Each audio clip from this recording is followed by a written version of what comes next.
guys, and welcome back to the life of Lilian K. So as you all know, I am now a sophomore in college. If you don't know, I go to Towson University in Baltimore, not too far from Oregon State. So in today's video, I'm gonna just kind of be going through like my school year, just like my whole freshman experience, how it was, from like friends, like tips and all that. I already tried filming this video, but my SD card didn't want me to be great, but second time's a charm. I got y'all. So I do have like a whole bunch of like topics. In each topic, I'm just gonna kind of give my take on it and how it like really applies to the school year. So I don't want to talk too much. Let's just get straight into the video.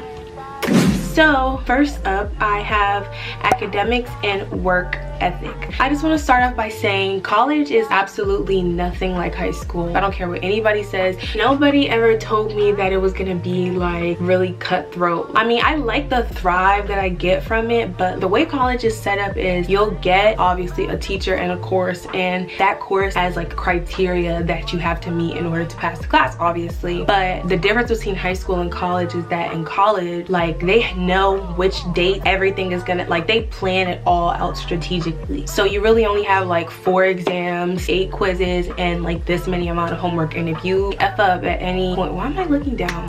If you F up at like any point, it's kind of hard to redeem yourself. Like, it's not, like I said, it's not like high school. You can't just, oh, have a whole bunch of random assignments that are worth extra credit, or yeah, it's just not like that. So when it comes to academics, you really have to be self-disciplined. Like, you have to know when it's time to like stop playing, put your phone down, get up and get the work done. I mean, a lot of people, you know, tend to procrastinate, which kills a lot of us, but once we're in that mode, like, we get it done. So yeah, for the most part, I feel like you should have a pretty good work ethic. If you're in college to just party or just like, you know, lollygag, then you might as well just not do it, because you're just wasting your money, because you are gonna have to put in a lot of work, especially like if you're like a STEM major, psychology, anything with a high paying salary, you're gonna be working. So next up, I have the topic friends. When it comes to friends in college, first off, I would say I have a fair amount of friends. I knew almost all of them before college, so some of them did go out of state and a lot of them did stay in state. So when it came to making friends, I never felt like I had to kind of force myself to do so, because I already had my friends. And then like my roommate is my cousin. Like, I just never really felt the need to just go out of my comfort zone and like talk to people. But I did meet 2 friends. That's really it. Fatima and Wayne, if you're watching this,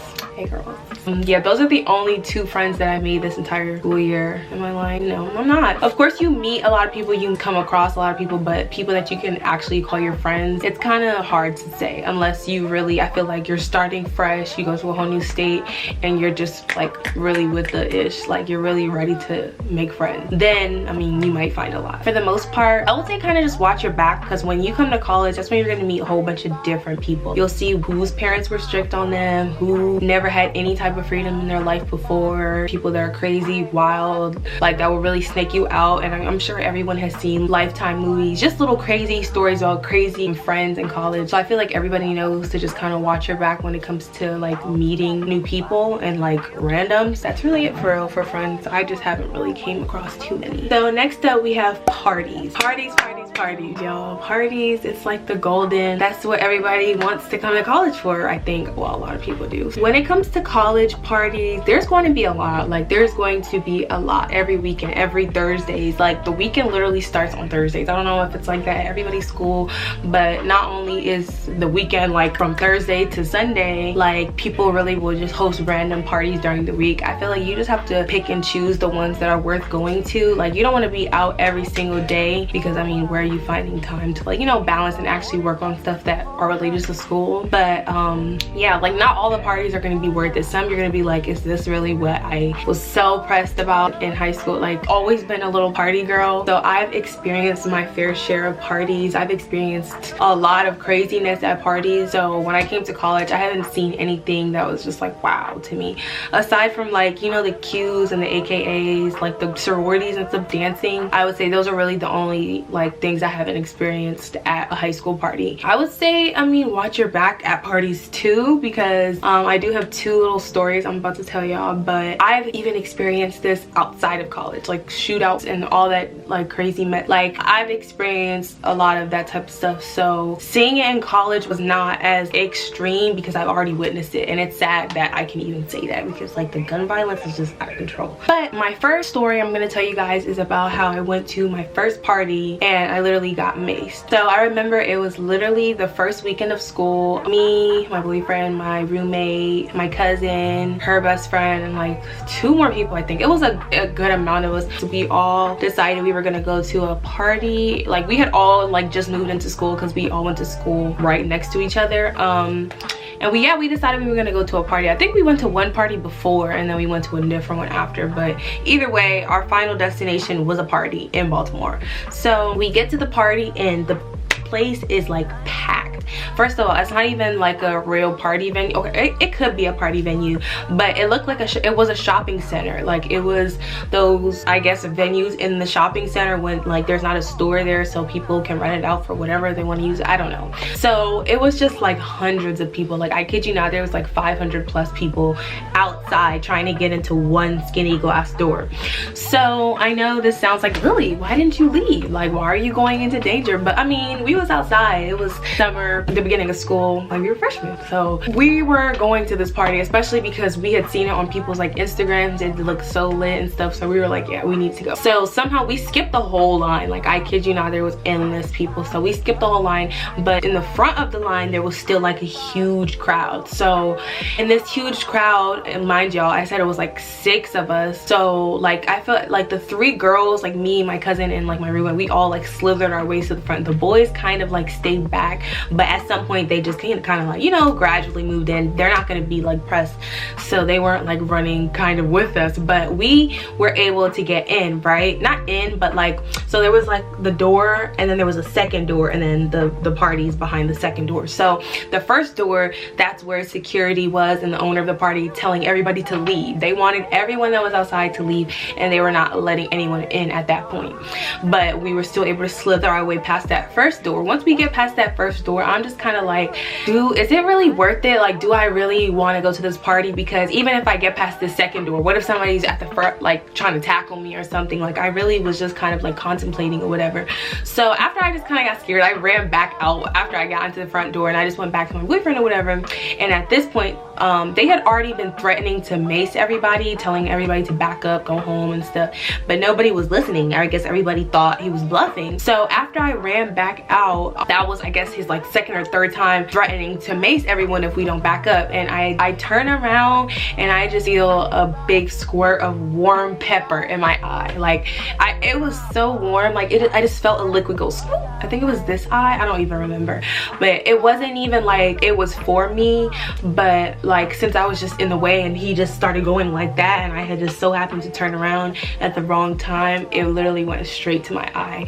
And it's really not something that you can open your eye with at all. Like, it was burnt so bad. Like, it was a really scary sight that night because I was not the only person that got maced. Imagine there's other people that are there who might go to parties alone. I don't do that, but some people go to parties alone. So some people were there alone, they got maced, they were like on the floor crawling, getting stomped on. Like, it was a really bad sight. And thank God I didn't get maced in both my eyes, but my boyfriend literally found me and just grabbed me, and then we like ran to the car.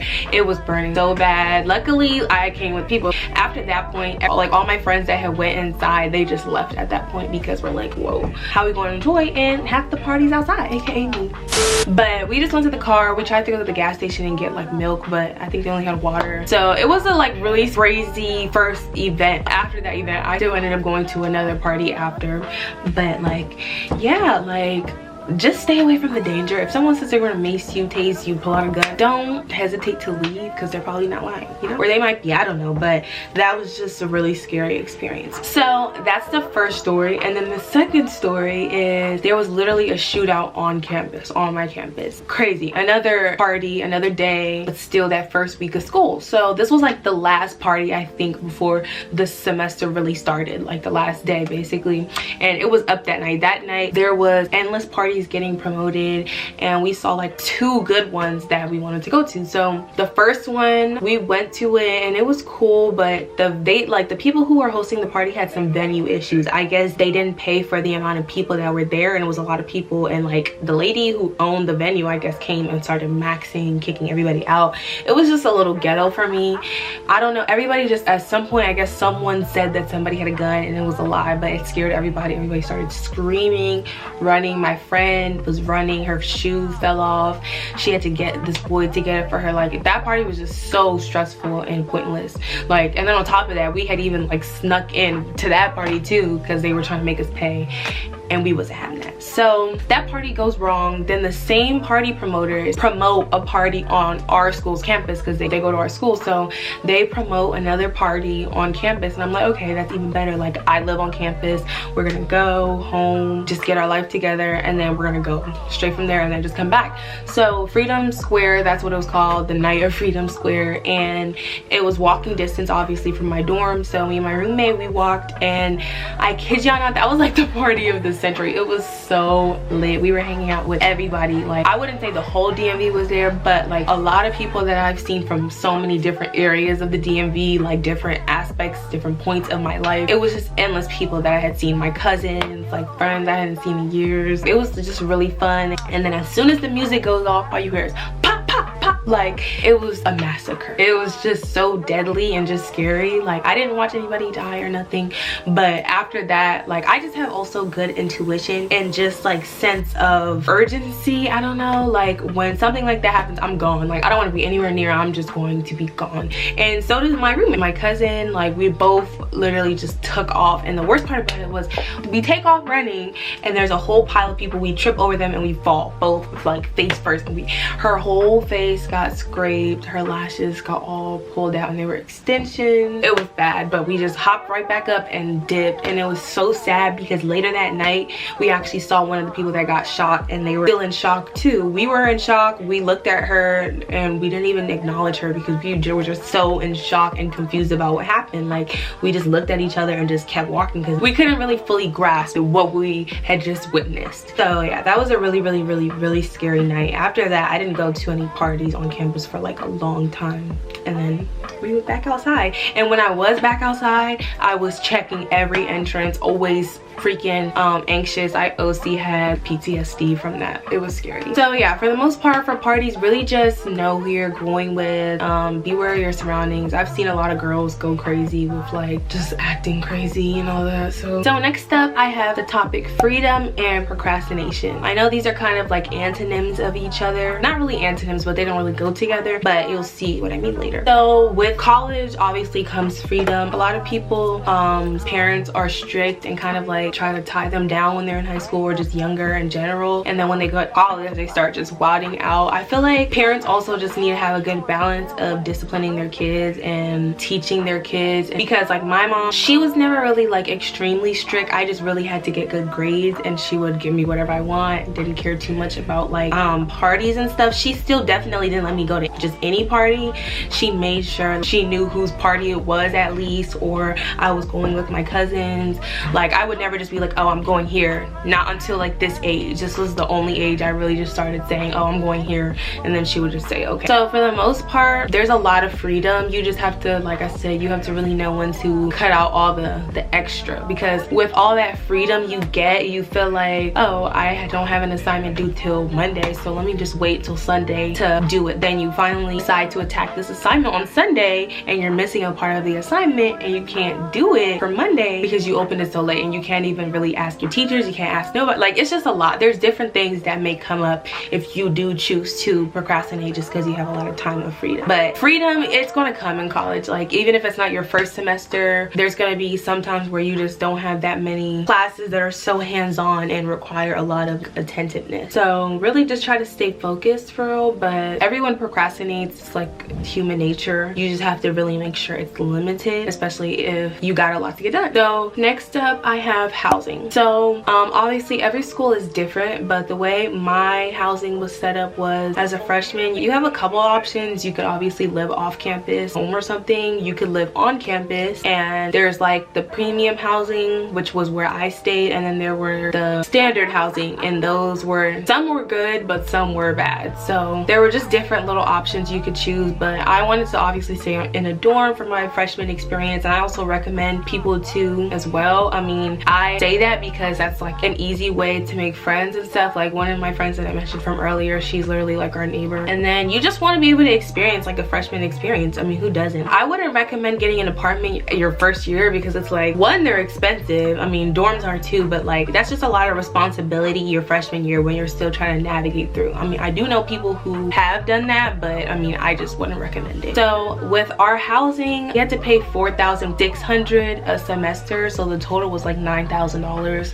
I had like grants to cover them, but either way, I feel like it's a ripoff. The reason why mine was so expensive compared to the standard housing was because we got our own bathrooms. Like me and my roommate just had our own in our room, and since she's my roommate, I never had to deal with any like cleanliness issues. Like we really are on the complete exact same time. Like she's just like me. So for the most part, I mean, there's not really much to housing. It's just expensive. I mean, I would say for any school, you should really research where you're trying to stay because you don't want to be left in the bad areas. I've heard a lot of issues with Howard or Clark Atlanta. Like, you just don't want to be that person that's dealing with mold and stuff in your dorm. I wouldn't. So yeah, but I will rate my dorm probably like a 7 out of 10, 8 out of 10. Like, our kitchen was upstairs. It was cool. Everything was convenient, and it was also separate from the university in general. So like if you didn't pay something, it wouldn't stop you from like registering for classes. So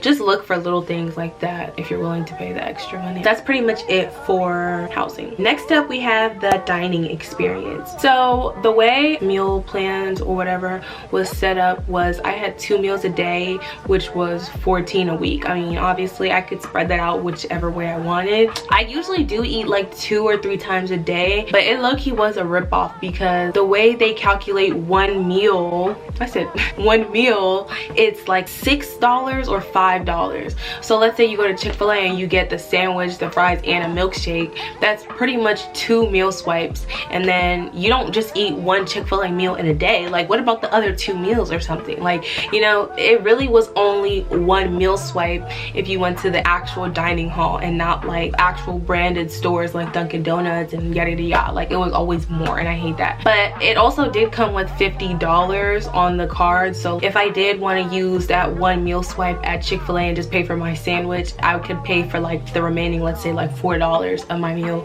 with my dining points. So it was a little bit of a ripoff, but like, I mean, everything is in college. Like, the whole thing is a ripoff. So the food at the dining halls, they were pretty cool. Like, I liked being at school because I feel like before I came to school, I really was just a fast food girl. Like 100%. Like, I'm hungry, I'm gonna order something from DoorDash. Like, in high school, I ordered Chick-fil-A literally like every day. Even though on campus there's a lot of fast food places that I still ate, since there was a real dining hall, it was like an all-you-can-eat buffet. So like, I always got breakfast made and stuff. If I wanted like grilled cheese, it's just regular things that don't have to really be fast food. I can obviously just get it made there. So once I came back home, I like to cook everything. Like, I really only eat fast food like once a week now. So I like having the freaking food freedom, because when I'm at home, sometimes either I'm eating fast food or I'm just not eating at all. That's how my dining experience was. I've seen worse, heard worse. I've seen better, heard of better. So it really just depends on what school you're going to, honestly. So next up, I have the professors. There's not really much to say about the professors. The only thing I would really mention is the fact that your professors don't really know you. Like, in high school, your teachers will know you, know your little tricks. You kind of build a bond with your teacher whether you like them or you don't. In college, the professor is teaching like 60 plus students. I mean, that's not always the case, but for most cases, especially in mine, there's like a lot of kids in my class. So unless you're just constantly asking questions every single day, which you may not have questions every day, but I mean, it's good for your professor to know you because they really don't know a lot of us. So you can email them, be like, hi, I'm in your blah blah blah class. They won't know who you are, but I mean, it'll help them like kind of break down what you're talking about. I mean, I don't really really have the big issue with that, but I'm just not really a fan of that, since it's like, dang, it kind of makes it hard for your teachers to F with you. But like, if you ever made a mistake or you want to not redo something, but like, you know, like if you want your teacher to understand where you're coming from in any situation, they won't really care that much because they don't know you like that, and they have a whole bunch of other students that they're not doing whatever you're trying to get them to do, if that makes sense. But I really recommend everyone to look at Rate My Professor, because these professors be wild, they be evil. Like, I really had a professor from hell second semester.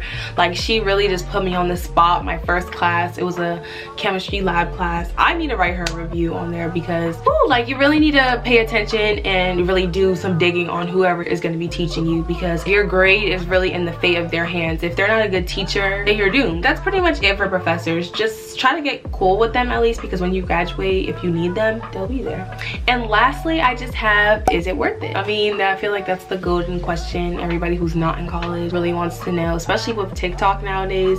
A lot of people on TikTok be woke, and they know like college is a scam. They want everybody to go to college to be in debt and then get a job and work for that job until they can pay off that debt. By the time they can pay it off, they're way too old to even enjoy life and all that. Yeah, I get all of that, but that's not gonna be me. I'm in college because I want to be a dentist, so I can't just go and take a class just like with lashes and stuff. I have to actually be in school. I have to go through undergrad, then graduate school before I'm really seeing some big money. If you're not in STEM related, or if you're not trying to be a psychology major, social work, all that stuff, if you're not into anything like that, then just don't go to college. Like, honestly, don't. Because if you don't need a specific curriculum, like certain set of staff teaching you this material like I do for like biology and nursing and all that, then you really are wasting your time, because everything that you're trying to learn in college, you can find out about it outside of college. Like, even I can with bio, it's just like the hands-on and the labs and all that. You obviously, you know, you need all that. But honestly, like if you're doing business or just like obviously cosmetology, there's no need to even waste your time and money. I would still say everybody should at least attempt to try it, unless you know exactly what you're gonna do with your life, you know how to kind of get your way around it. Then it doesn't hurt to just at least try, because you know, you never know. But that is enough rambling for today. I pretty much gave y'all the tea on college for the most part. This is how my freshman experience was. It was pretty fun. I didn't party too much. I never went like buck wild crazy or nothing like that, because like I said, I had experienced a lot of life before I came to college either way. But being a bio major is definitely hard, 100%. Everybody told me, and it was. So I'm just gonna have to, you know, just keep pushing through to get to where I want to be. But if you made it to this part of the video, thank you for watching. Make sure you like, comment, and subscribe. Follow me on Instagram at Lee Da Vinci, and follow my lash page at Winked by OK. Bye guys.